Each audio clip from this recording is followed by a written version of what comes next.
In the late autumn of 1912, a man with a silk coat and a heart as rigid as frozen iron gave Seo Yon exactly 1 hour to leave the province of Jeolla.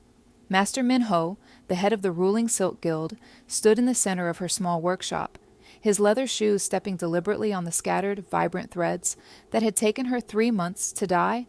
He held a heavy iron mallet in his right hand. The rule of the guild was absolute. A weaver who steals the master's patterns forfeits her loom, her livelihood, and her home. Seo Yan did not steal the pattern. She had felt it. Seo Yan was 32 years old, and a milky fog had been slowly claiming her eyes since she was 20. By the time this autumn arrived, she could no longer see the faces of the people who spoke to her, only moving shadows against a gray canvas. But what her eyes had lost, her hands had gained with a terrifying, almost supernatural precision. She could distinguish between the silk of a mountain worm and the silk of a valley worm simply by rubbing a single thread between her thumb and forefinger. She could feel the exact temperature of the indigo dye vats just by holding her palm 2 inches above the liquid. For 10 years, she had been the unseen ghost behind the guild's most lucrative masterpieces. Master Minho took the credit, presenting her flawless brocades to the regional governors and royal remnants in Seoul as his own creations. But a week before the expulsion, Seo Yan had woven the azure dragon tapestry. She did it entirely in the dark, letting her fingertips guide the shuttle, weaving a pattern of scales and clouds so intricate, so impossibly perfect, that when the morning light hit it, the silk seemed to breathe. Minho saw it, and in that moment, his greed was entirely eclipsed by a cold, suffocating jealousy. A master cannot tolerate a servant who reminds him of his own mediocrity. He waited until the night of the harvest festival, when the village was drunk on rice wine and loud music. He slipped into her workshop, shattered the tension pegs of her loom, slashed the azure dragon tapestry to unrecoverable ribbons, and planted a stolen ledger of the guild's secret dye recipes under her sleeping mat. When the guild elders arrived the next morning, led by a deeply outraged Minho, the verdict was swift. "You have disgraced the ancestors of this craft," Minho said, his voice echoing in the small room, thick with false pity. "Because of your blindness, the elders have decided to spare your hands, but you will leave this village. You are banished to the Nakxiong Forest." The Nakxiong Forest was a dense ancient bamboo grove at the base of the Weeping Mountains.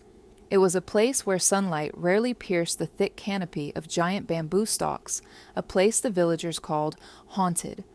The soil was choked with roots, the air was perpetually damp, and the local hunters claimed that even the tigers starved in its depths because the bamboo grew so close together it formed a wooden prison.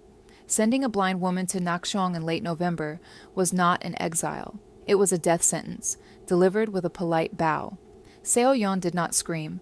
She did not fall to her knees. She did not plead with the elders who stood in the doorway, their eyes averted out of shame or indifference. She listened to the heavy thud of Minho's iron mallet as he systematically smashed her wooden loom into splinters. The cherry wood, polished by years of her own touch, cracked like breaking bones. Each strike was a physical blow to her chest, but her face remained a perfectly still mask. When he was done, the room smelled of broken wood and crushed indigo. "You have 1 hour," Minho repeated, dropping the mallet. "Take what you can carry on your back. If you are seen in the valley by nightfall, the guild guards will break your fingers." Seo Yan stood up slowly from her kneeling position. She smoothed the front of her faded cotton hanbok with hands that did not tremble. She did not pack clothes, for she had no others. She did not pack rice, for the guild had confiscated her jars. She walked to the corner of the room, her bare feet navigating the splinters of her destroyed loom without stepping on a single sharp edge. She reached under a loose floorboard and pulled out 3 things. First, a knack, a traditional Korean harvesting sickle with a short, curved iron blade and a wooden handle bound in leather. It had belonged to her father. Second, a single thick spool of raw, unbleached, wild mountain silk thread, the kind that was so tough it could cut into the skin if pulled too tight. And third, her walking cane, carved from a solid branch of dark persimmon wood. She wrapped the sickle and the spool in a small linen cloth, tied it around her waist, and walked out of the door without looking back. She did not close the door behind her, because the house was no longer hers, and closing it would mean she still cared about what happened to it. The walk through the village was a gauntlet of whispers. The women who used to trade eggs for her woven scraps stood behind their low stone walls, watching the blind weaver tap her way down the dirt path. A few murmured prayers, others shook their heads, calculating how many days she would last before the cold took her. Old Man Choi, the village blacksmith who knew the truth about Minho's lack of talent, stepped forward and tried to press a small bag of dried persimmons into her hand. "Take it, Seo-yeon," he whispered, his voice cracking. "The mountain wind is merciless." Seo-yeon stopped. She felt the rough, callous texture of the blacksmith's hands. She gently pushed the bag back. "If I take your food, Uncle Choi, Minho will refuse to buy your iron," she said, her voice completely flat, devoid of anger or sorrow. "Keep your livelihood. I still have mine." She tapped her cane and continued walking. Behind her, the blacksmith wept, but Seo-yeon had already detached herself from the village. The transition from the warm, bustling valley to the isolated ascent of the mountain was not gradual, it was immediate. As she crossed the wooden bridge over the Han River tributary, the sounds of human life, dogs barking, wooden carts rattling, children shouting, were swallowed by the roar of the water rushing over the stones. And then the ascent began. For a person who cannot see, the world is constructed of echoes, temperatures, and shifting textures beneath the feet. As Seo-yeon climbed the steep, rocky path toward Nakseong Forest, the air grew noticeably thinner and sharper. The smell of wood smoke from the village was replaced by the raw, metallic scent of wet granite and decaying pine needles. Her leather shoes, worn thin at the soles, registered every jagged stone, every slick patch of moss. She walked for 4 hours. She did not stop to rest, because resting would allow the cold to settle into her joints, and she needed her hands to remain supple. The wind began to howl, sweeping down from the mountain peaks, carrying the bitter promise of the coming frost. Then the sound changed. The low rushing noise of the wind through pine branches abruptly shifted to a hollow, rhythmic clashing. It sounded like 10,000 wooden wind chimes striking against one another in a chaotic, mesmerizing melody. Clack, creak, clack. It was the sound of the giant bamboo swaying and colliding in the wind. She had reached the edge of Nakseong Forest. Seo-yeon stepped into the grove, and instantly the temperature dropped another 5 degrees. The bamboo canopy was so dense that it blocked out the wind, but it also trapped the damp, freezing air close to the ground. The earth here was different. It was spongy, carpeted with decades of fallen, rotting bamboo leaves. She stopped and stood perfectly still, letting her heightened senses map the new world. She tapped her persimmon wood cane against the nearest stalk. A deep, resonant thunk vibrated through the wood and up her arm. The stalk was massive, at least 8 inches in diameter, old and fully hardened. She walked a few steps and reached out with her free hand. She felt the smooth, cold, waxy skin of the bamboo. She traced her fingers down to the joint, feeling the raised, fibrous ridge. It was a hostile, alien place. There was no edible fruit, no soft ground to sleep on, no dry wood for a fire. Green bamboo does not burn. It explodes. The villagers believed this place was a tomb. Seo-yeon slowly sank to her knees. She placed both palms flat against the damp, cold earth. She breathed in the smell of the damp roots, the ancient soil, the green, metallic scent of the bamboo juice. She was 32 years old, nearly blind, cast out with nothing but a curved knife and a single spool of thread. She had no food, no shelter, and night was falling rapidly, bringing temperatures that could freeze a man's blood in his sleep. She stayed on her knees for a long time. She did not pray to the mountain spirits. She did not cry for her broken loom or the life she had lost. Tears, she knew, were just warm water that would soon freeze on her cheeks, stealing the heat her body desperately needed to survive. Instead, she reached into the linen cloth tied at her waist, her fingers curled around the leather handle of her father's curved iron sickle. She drew it out, testing the weight of the blade in her hand. She felt the sharp, perfectly honed edge with the pad of her thumb. "Blindness is not the end of sight," she whispered into the freezing, empty forest, a phrase her father had told her when the fog first began to cloud her eyes. "It is the beginning of touch." Seo-yeon stood up. She turned her head, listening to the hollow clatter of the giant stalks around her. She was a master weaver, and a weaver knows that a home is nothing more than a fabric made of wood instead of thread. She raised her sickle, stepped toward the thickest bamboo stalk, and swung. The first strike of the knock against the bamboo stalk did not produce the dull thud of an axe hitting oak. It produced a sharp, ringing crack, like a bone snapping in a silent room. Seo-yeon did not swing wildly, Blindness strips away the luxury of wasted motion. She ran her left hand down the smooth, freezing surface of the Mayang Zhongjuk, the giant moso bamboo that grew in the Naxiong forest, until her fingers found the slightly swollen ridge of a node. Bamboo is not wood, it is a grass. Its strength lies in its hollow chambers and the solid nodes that separate them. Its outer skin is laced with natural silica, sharp enough to dull a poor blade in minutes and slice open a careless hand to the bone. She angled the curved iron blade of her sickle exactly 1 inch above the node.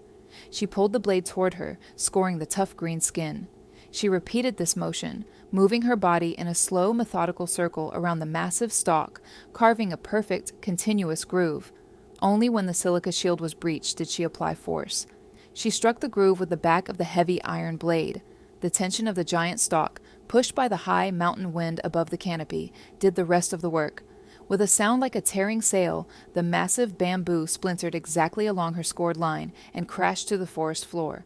But Seo Yon could not build a house in a single night. The temperature was dropping rapidly, sinking past the point where breath turns to ice. If she stopped moving, she would freeze to death before dawn. She needed immediate thermal protection, and she could not build a fire. Green bamboo holds too much water. If heated quickly, the moisture expands and the sealed chambers explode like black powder, sending lethal wooden shrapnel in all directions. She dropped to her knees. Beneath her, the forest floor was covered in a foot-deep layer of dead, decaying bamboo leaves accumulated over decades. Seo Yan began to dig like a wild animal. She used the flat side of her sickle and her bare hands, plunging her fingers into the rotting biomass. She dug until she hit the cold, hard soil underneath. Then she lay down in the shallow trench and pulled the mountain of dead leaves over herself, burying her body entirely, leaving only a small air gap near her mouth. It was a survival technique used by the ancient ginseng hunters of the Hamgyong Mountains. Decomposing organic matter generates faint, natural heat. The thick layer of dry leaves on top acted as insulation, trapping the meager warmth of her own body and the subtle heat of the decay. It smelled of deep earth, fermented rain, and ancient mushrooms. It was a grave for the living. Inside her leafy cocoon, Seo Yan closed her eyes, a useless gesture, but a human one, and slowed her breathing. She did not shiver. Shivering burns calories, and she had no food to replace them. She willed her heart rate to slow, entering a state of semi-hibernation, listening to the agonizing howl of the winter wind tearing through the mountain peaks far above, unable to reach her in the deep shadows of the grove. When the subtle shift in the air pressure and the faint warming of the ambient temperature told her it was morning, she broke through the crust of leaves. She was stiff. Her handbag was stained with dark soil, and her fingers were numb, but her blood was still flowing.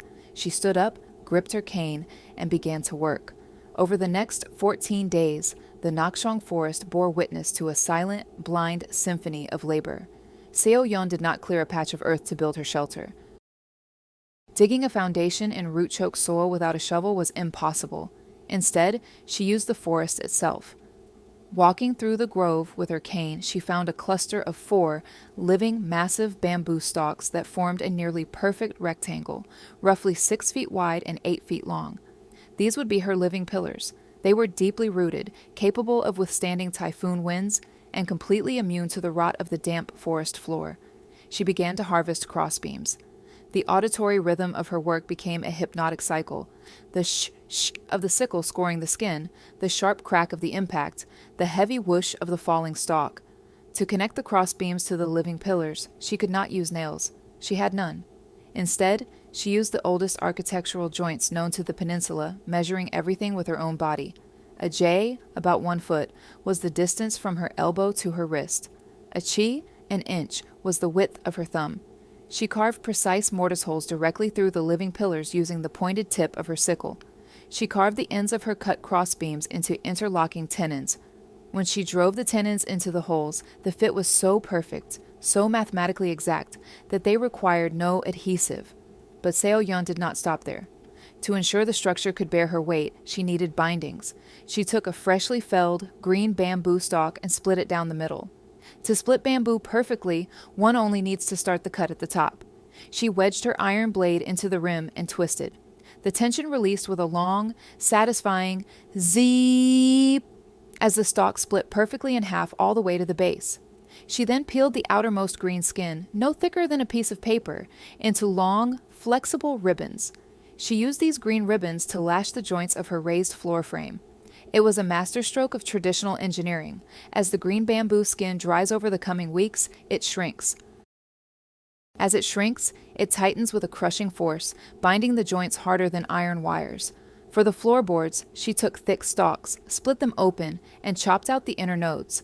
Then, laying the split stalk flat on the ground, she stomped on it until it unrolled into a flat, cracked board of incredibly tough wood. She laid these side by side over her crossbeams. Now, she was elevated 2 feet above the damp, freezing earth. The roof was a masterpiece of fluid dynamics. She cut hundreds of half-cylinders of bamboo. She laid one row face up, concave, and the next row, face down, convex, interlocking them like the clay tiles of a royal palace. When the winter rains finally came, the water would hit the convex tiles, slide directly into the concave channels, and pour harmlessly off the edges. The inside of her raised cabin would remain perfectly, astonishingly dry. Her hands bled.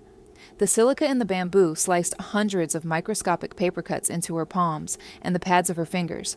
She did not stop to bandage them. When the blood flowed too heavily, she simply pressed her hand into the cold mountain mud to pack the wound, letting the earth seal her skin, and kept cutting. By the 3rd week, the villagers in the valley below had already forgotten her. Master Minho sat in his warm, heated pavilion, drinking imported plum wine and boasting to the guild elders about his plans for the spring silk harvest, confident that the blind woman's bones were already picked clean by the mountain crows. But high above them, hidden in the perpetual twilight of the haunted forest, Seo Yon sat cross-legged on the dry, elevated floor of her bamboo cabin. The wind howled outside, driving sleet against the stalks, but not a single drop penetrated her interlocking roof. She was starving, surviving only on boiled bamboo shoots and the bitter, starchy rhizomes she dug up with her sickle, but she was alive. And now that her body was sheltered, her mind turned back to the only thing that mattered. A weaver without a loom is a ghost without a haunting. Seo Yon had not built this shelter merely to survive. She built it so she could work.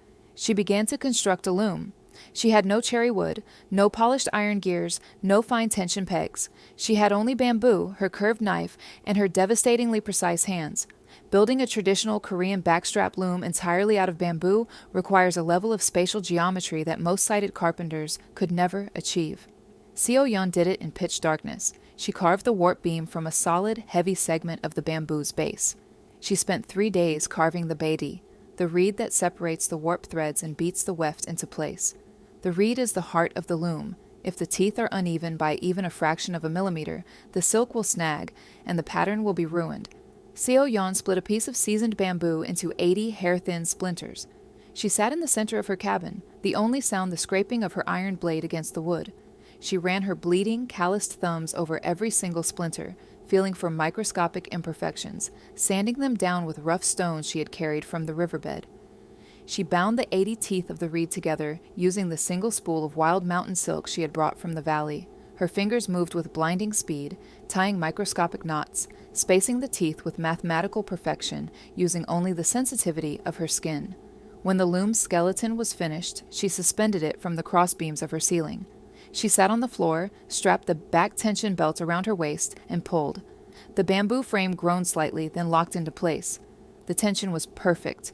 The frame was completely rigid, aligned to the millimeter. Seo Yon raised her right hand and lightly plucked the empty air where the warp threads should be.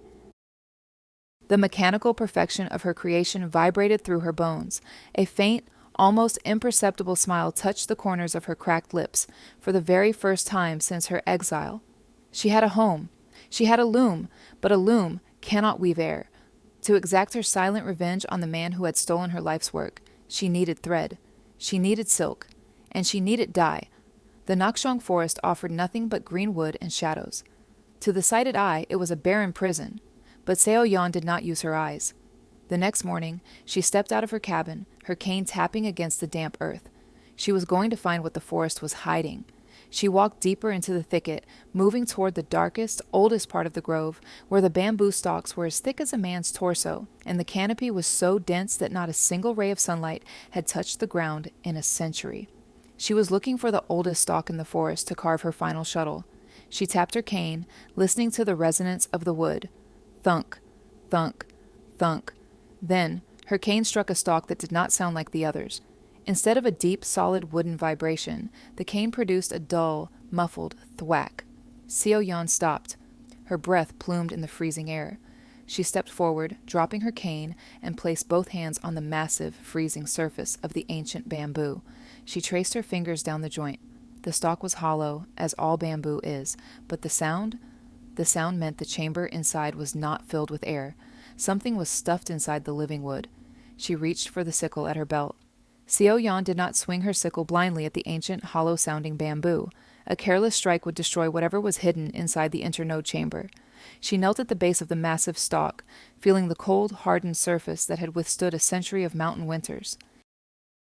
She located the node, the solid horizontal partition inside the grass, and placed the sharp iron tip of her knock exactly 2 inches above it. She did not chop. She pressed. Using the entire weight of her upper body, she ground the iron tip into the silica-rich skin, boring a tiny hole. It took an hour of agonizing, repetitive friction. Her palms, already cracked from building her cabin, bled again, the blood acting as a grim lubricant against the wooden handle.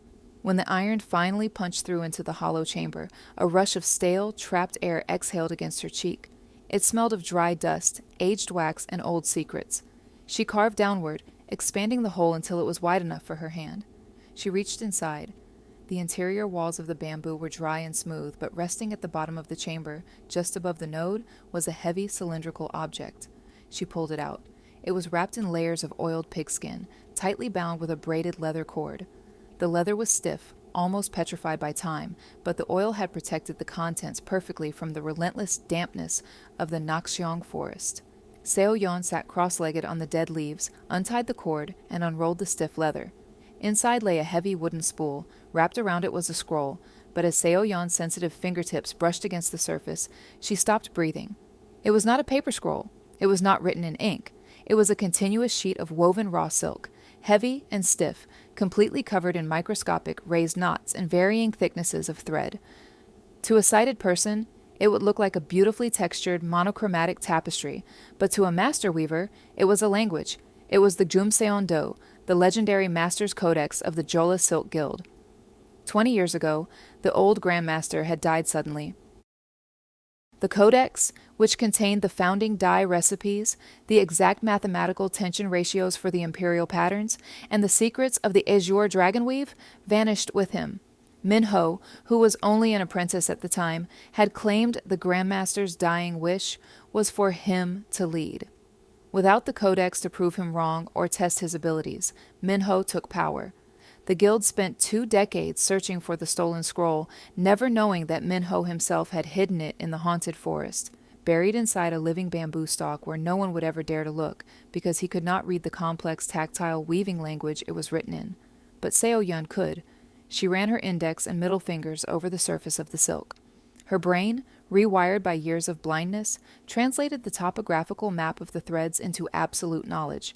A series of 3 tightly grouped May-dupe knots, followed by a double-twisted warp thread, the recipe for imperial indigo, a raised diagonal weave over a loose weft, the tension sequence for the dragon's scale brocade. She sat in the freezing forest for 6 hours, reading the entire scroll with her hands. She did not smile. She did not laugh at the irony that the man who had blinded her to the world had handed her the very key to his destruction. She simply rolled the silk back onto its spool, wrapped it in the oiled leather, and stood up. Knowledge is weightless, but it requires materials to become a weapon. She had a loom, and she had the codex. Now she needed the threads. Domesticated silkworms, Bombyx mori, feed exclusively on mulberry leaves in climate-controlled trays, producing pure white silk. Seo Yan had no trays, no warmth, and no white worms. But the Naxiong forest, though dark and cruel, was bordered by ancient, gnarled oak trees. And where there are wild oaks, there is the sanyue, the wild mountain silkworm. Winter was breaking. The brutal frost was giving way to a dry, harsh spring, the kind of spring that cracks the earth and brings no rain. Seo Yan navigated the edge of the forest by dragging her cane against the roots. She felt the rough, deeply grooved bark of the oak trees.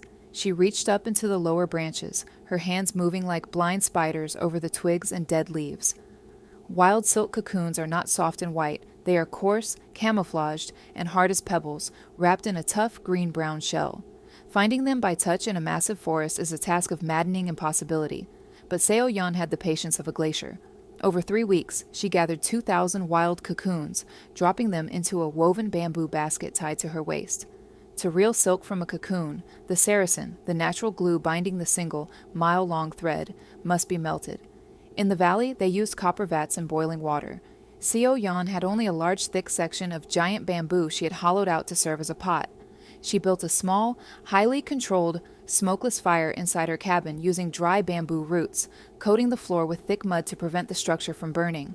She filled her bamboo pot with water collected from the morning dew on the leaves and mixed in white ash from her fire to create a natural lye. She brought it to a slow simmer, testing the heat by holding the delicate skin of her inner wrist 2 inches above the water. She dropped the hard wild cocoons into the alkaline water. As they softened, the distinct pungent smell of wet earth and boiling leaves filled the cabin. Using a pair of bamboo chopsticks she had whittled herself, she blindly stirred the hot water until she felt the microscopic, invisible fray of the first thread detaching from the cocoon. She caught it, a thread so thin it was a fraction of a human hair. She caught a second, a third, a fifth, combining them, twisting them between her calloused thumb and forefinger to create a single, workable strand of wild Tusa silk. She attached the strand to a bamboo reeling wheel she had carved and began to spin. For 10 days, the only sound in the bamboo cabin was the soft, rhythmic whir of the wheel. The wild silk she produced was not soft like valley silk. It was incredibly tough, naturally golden brown, and possessed a metallic sheen that caught whatever little light entered the cabin. It was armor masquerading as fabric, but it needed color. To weave the azure dragon, she needed the blue of the deep ocean, the blue that the royal court demanded, and that Minho had been failing to replicate for a decade. She needed jock, natural indigo. Wild indigo grew sparsely near the rocky riverbeds outside the forest. Seo Yan dug up the roots and leaves with her sickle, crawling on her hands and knees over the sharp rocks. But indigo does not simply stain thread. It is not a paint. It is a living, breathing chemical process. She built a massive fermentation vat by carving out the stump of a dead tree. She crushed the indigo leaves, mixing them with hardwood ash water, crushed limestone she had scraped from the mountain, and a handful of fermented wild berries to feed the bacteria. The vat needed to be kept warm for the bacteria to awaken and reduce the indigo dye into a soluble state. The mountain air was still brutally cold, so Seo Yan slept wrapped around the wooden vat. For 7 nights, she shared her own body heat with the fermenting mud, shivering violently under her single layer of cotton, treating the dye vat like a newborn child. She smelled the sharp, intoxicating scent of ammonia and sweet earth rising from the wood, the smell of the dye coming alive. On the 8th morning, she dipped her golden wild silk into the vat. She submerged the threads, massaging the greenish-yellow liquid deep into the fibers with her bare hands. When she pulled the heavy, dripping skeins out of the vat, a miracle of chemistry occurred. As the oxygen in the mountain air hit the liquid, the yellow-green dye instantly oxidized, transforming before her unseeing eyes into a deep, crushing, impossible azure blue. Her hands were stained permanently black blue, the mark of a true master. She hung the silk to dry on bamboo poles. When it was ready, she took her place at the massive bamboo loom she had built in the center of her cabin. She loaded the warp. She threw the shuttle. Clack, thwack, swoosh! The heavy wooden reed beat the first line of the weft into place. The sound was like a gunshot in the silent, haunted forest. Clack, thwack, swoosh. Seo Yan fell into a trance. Her bare feet worked the bamboo treadles, lifting and lowering the harnesses with mathematical precision. Her right hand threw the carved shuttle. Her left hand caught it. She did not need eyes to see the pattern. She read the tension of the 1,000 threads with the skin of her palms. She was weaving the azure dragon, but not the delicate, fragile version she had woven for Minho. She was weaving it with wild mountain silk and imperial indigo, encoded with the secrets of the Grandmaster's Codex. The fabric was heavy, luminous, and practically indestructible. While Seo Yan wove her masterpiece in the freezing shadows, a devastating crisis was unfolding in the valley below. The harsh, dry spring had turned into a merciless, blazing summer drought. It had not rained in 3 months. The river that powered the village's dyeing vats had reduced to a muddy trickle. The air was so dry that the wooden houses creaked, and the dust hung in the streets like a yellow fog. Worse still, the royal inspector from Seoul had arrived early. He was a ruthless official who demanded the annual tribute, 50 rolls of the legendary azure dragon silk, identical to the flawless piece Master Minho had presented to the court the previous year, the piece Seo Yan had woven. Minho was in a state of absolute panic. Without Seo Yan's superhuman touch, and without the true dye recipes, which he thought were lost forever in the bamboo forest, his weavers were producing garbage. The blue was dull and washed out, turning gray in the sun. The silk threads, brittle from the low humidity, snapped constantly on the looms. "Beat it tighter! Dye it again!" Minho screamed at his terrified weavers, striking the wooden beams of their workshops with his cane. But no amount of screaming could change the chemistry of the dye or the quality of the weave. The royal inspector stood in Minho's courtyard, examining a roll of the failed, dull silk with a look of absolute disgust. He dropped the fabric into the dust. "You promised the court the azure dragon, Master Minho," the inspector said, his voice quiet and lethal. "This is the work of a blind beggar. If the tribute is not met by the end of the month, the king will dissolve your guild, and I will personally see that your hands are crushed under the millstone for insulting the throne." Minho's face drained of color.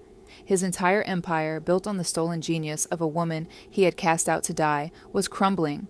He had all the money, all the apprentices, and all the warm workshops in the valley, but he could not produce a single yard of the fabric that had made him rich. And high above the panicked village, in a forest so dry that the bamboo leaves crunched like broken glass underfoot, the rhythmic beating of Seo Yan's loom echoed endlessly into the night. Clack, thwack, swoosh! She was weaving his execution. And the sky above the Nakxiong forest, devoid of rain, was turning a strange, dangerous shade of orange. Seo Yan did not need eyes to know the mountain was preparing to burn. She felt it in the absolute absence of moisture on her skin. The air in the Nakxiong forest, usually heavy with the scent of damp moss and rotting leaves, had turned brittle. When she ran her hand over the bamboo stalks outside her cabin, they vibrated with a high, tight frequency, like overtuned lute strings ready to snap. The ambient static electricity made the fine hairs on her arms stand on end. The wind shifted, blowing upward from the valley. It carried the faint, acrid scent of parched pine needles and dry dust. A forest does not simply catch fire, it begs for it. And when a drought lasts for 3 months, a single spark from a blacksmith's forge or a careless pipe in the valley is enough to ignite the world. Seo Yan stopped weaving. She stepped away from her massive bamboo loom, leaving the half-finished, glowing blue azure dragon silk tightly wound on the warp beam. She walked out of her cabin and knelt on the forest floor. She dug her fingers past the dry, crunchy layer of dead leaves, searching deep into the earth until she found what she was looking for, huang to, the dense yellow-red Korean clay that slept beneath the topsoil. She did not panic. Panic is a luxury for those who believe someone will come to save them. Seo Yan knew she was alone, so she simply went to work. She carried dozens of heavy bamboo baskets filled with huangto clay back to her cabin. She walked to the dried riverbed at the edge of the grove and gathered crushed freshwater mussel shells, grinding them into a fine white powder with a heavy stone. She mixed the red clay, the crushed shells, and the highly alkaline white ash left over from her indigo dye vats. She added the last of her stored water, kneading the thick, heavy mud with her bare feet until it reached the consistency of thick dough. Then she began to coat her house. She used her hands as trowels, slapping the thick red mud against the outer walls of her bamboo cabin, pressing it deep into the woven joints and the concave roof tiles. She worked with machine-like rhythm, covering every inch of the exposed green wood, building a shell nearly 3 inches thick. She sealed the windows. She sealed the door, leaving only a microscopic gap at the floor level for oxygen, which she covered with a piece of heavy, wet linen. She was not just building a firebreak. She was using a principle as old as the Goryeo dynasty potters. Bamboo, when exposed to raw fire, will explode, but bamboo encased in dense, calcium-rich clay does not burn. Instead, the fire bakes the clay. The extreme heat acts as a kiln, turning the soft mud into hardened, impenetrable terracotta porcelain, while the bamboo inside is protected from oxygen, essentially carbonizing into iron-hard charcoal without disintegrating. By the time the sky turned a bruised, terrifying purple, her cabin looked like a strange, windowless red boulder sitting in the center of the bamboo grove. Seo Yan sat inside in pitch darkness. She strapped the back tension belt of the loom around her waist. She picked up the shuttle, and she waited.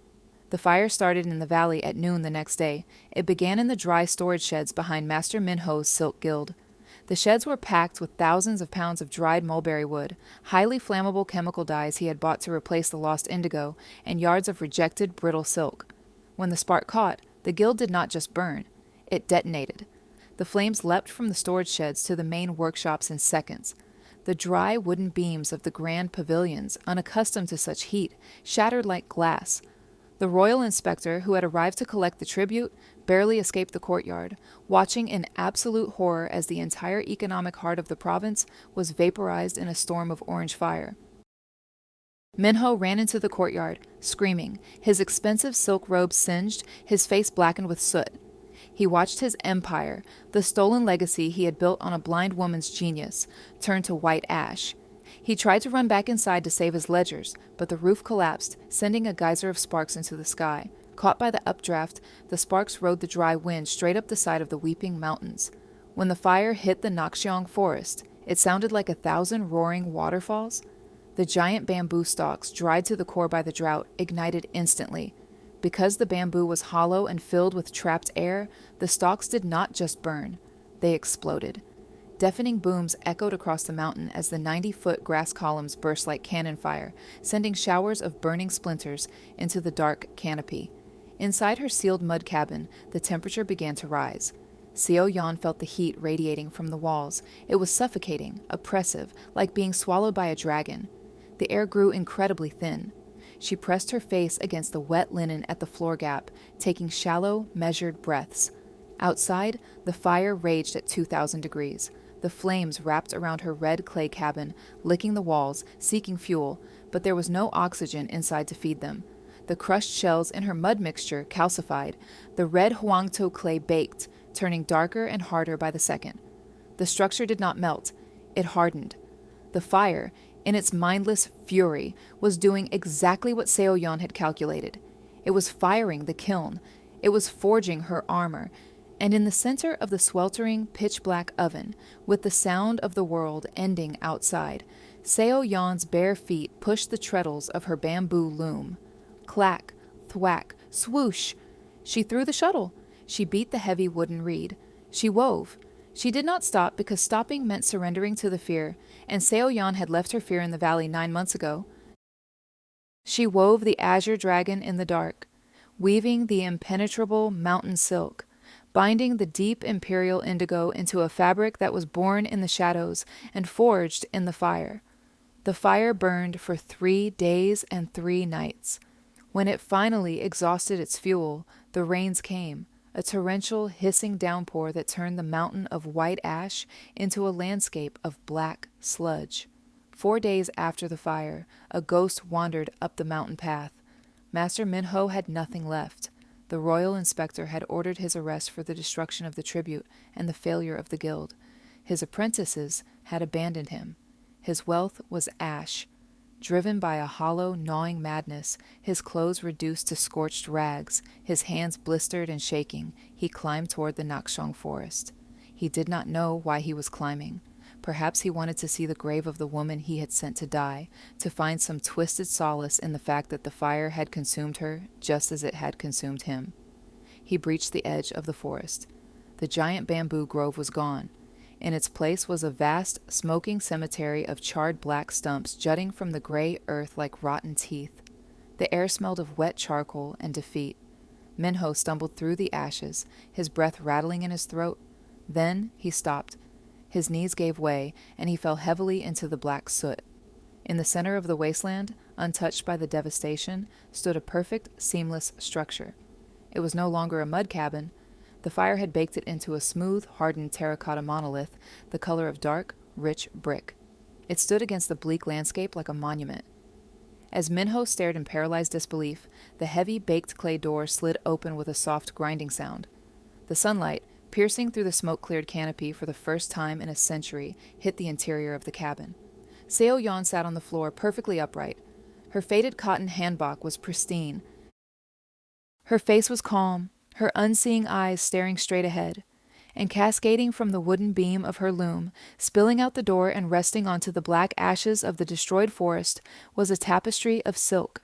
It was the azure dragon, but it was not the silk Minho remembered. This fabric was woven from wild mountain cocoons, thick and luminous, radiating a blue so profound, so devastatingly beautiful, that it seemed to generate its own light. The scales of the dragon shimmered in the sunlight, woven with mathematical perfection, carrying the exact tactile signatures of the lost Grandmaster's codex.